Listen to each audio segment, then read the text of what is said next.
I think too, I wonder if somebody coming in and making a lot of people angry or again, having a lot of distrust, there isn't some advantage to people saying, hey, we want a voice here, and getting involved in a way that maybe they wouldn't have gotten involved before. Another benefit, I believe, is that smaller nonprofit developers like our organization, we're now looking at, how can we do something on a larger scale like that in partnership with others that are have the intention of making a profit to invest back in the community as opposed to put in our own pockets. And so, and from our perspective, in some ways it does make you wake up and say, you know what, there should be something happening on a bigger scale here.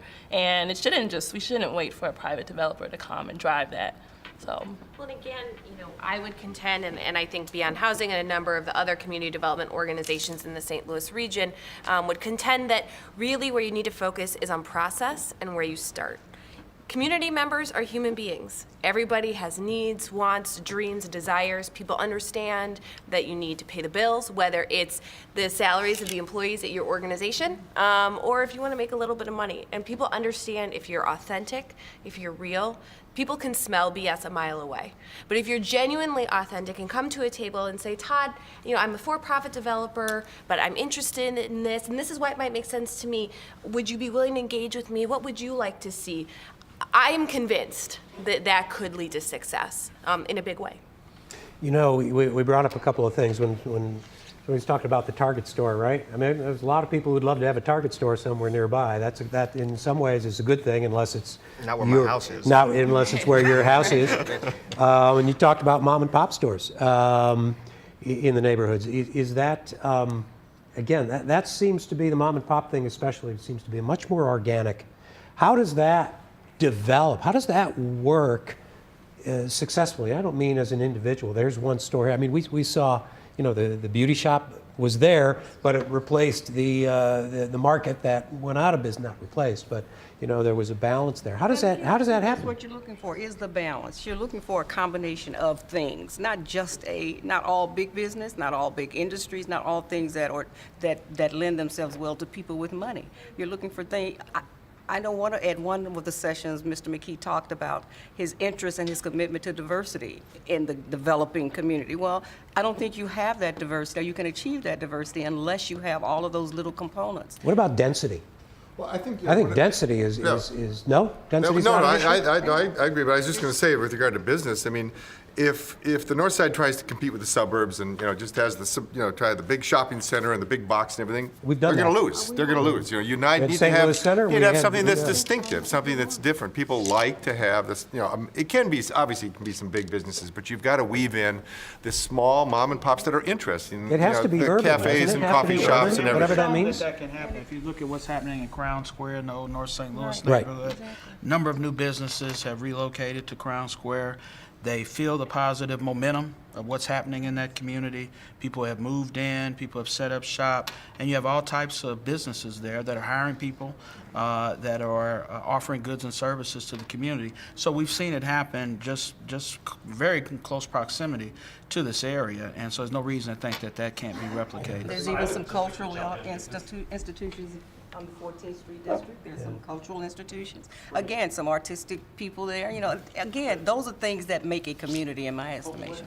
14th Street is a dense concentration of pedestrian-scale historic buildings, spaces that are ultimately affordable to small businesses. And that's why people like myself in the preservation world are sometimes so fierce about tearing down building stock and about McKee's early activities, because it's not so much that every building is important or architecturally significant. It's like that's a place that somebody could afford to open a small business in. That's built at a scale that's accessible to humans on foot. Yeah, I think that's one of the things, because to me, what distinguishes the urban environment from the suburban environment is the built environment, and so much has been lost. Don't see a lot of small businesses in new buildings. I do think that we have to be careful not to be aesthetic on the surface. I think a big part of small business in communities, and we run the Regional Small Business Development Center, is about creating the cyclical nature of a dollar in communities.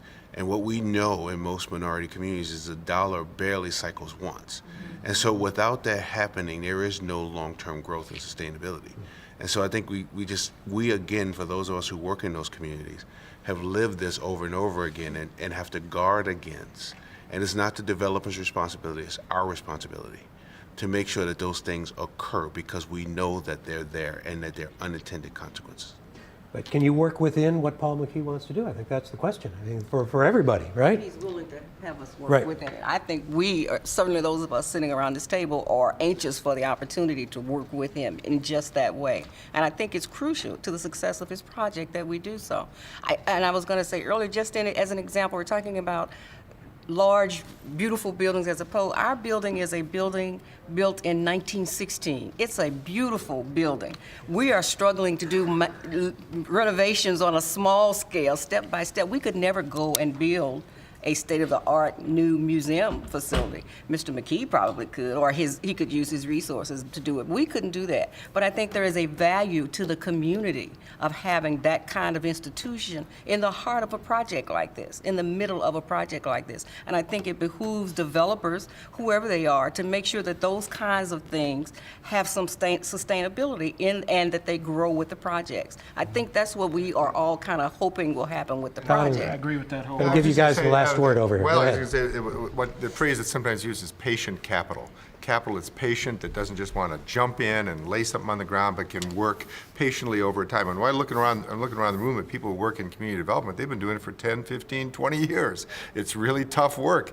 And I think some private developers think, you know, if you have a greenfield site and you put it up and you have a sort of cookie cutter methodology, and they do that well, by the way. But if you're going to work in this environment, you're going to have to really weave the warp and the woof together, the city, to make it work. And it's long, painstaking work. And it's a different orientation, I think, that a lot of private sector developers are not used to that, right? And Tim, he's talking what, 10, 15 years? What does he talk about? 15, 20 years, long Yeah. time. Yeah, that's so- right.